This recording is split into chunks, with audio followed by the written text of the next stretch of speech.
আসলে আবার পুনরায় কাজ শুরু করে, যার কারণে আমরা এসেছি এবং আজকেও এটা অপারেশন করা হচ্ছে এবং তাদেরকে বলা হয়েছে যে পরবর্তীতে তারা যেন এই কাজটি না করে, মানে আরো শক্ত তখন আমরা আইনগতভাবে ব্যবস্থা নেব।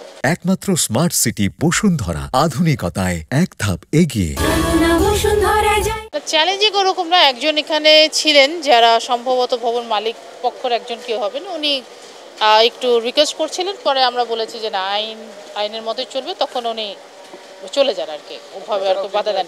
আমরা এক এক করে ক্রমান্বয়ে সবই হবে। আমরা আসলে আমাদের যে লোকবল বা বাজেট, তার মধ্যে থেকে আমাদের কাজ করতে হয়, ফলে আমরা যেই গতিতে যেতে চাই অনেক সময় সেটা পারি না। তবে আস্তে আস্তে ক্রমান্বয়ে সকল অবৈধ ভবনগুলোকেই আমরা আসলে হয় নোটিশ বা মামলা বা অপসারণ যে কোনো একটা কোনো না কোনো প্রক্রিয়ায় নিয়ে আসবো।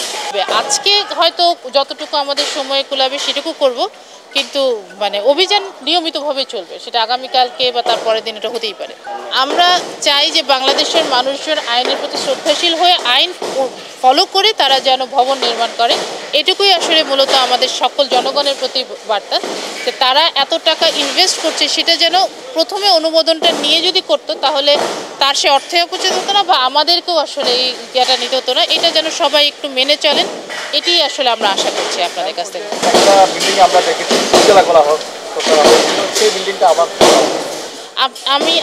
আমি তথ্যটা নিয়েছি, এখন আমি আমাদের যে সংশ্লিষ্ট শাখা রয়েছে সেই শাখার তথ্যটা দিয়ে বিষয়টা আসলে জেনে তারপরে আমি আসলে মন্তব্য করতে পারবো, তার আগে আসলে বলতে পারছি না কিছু।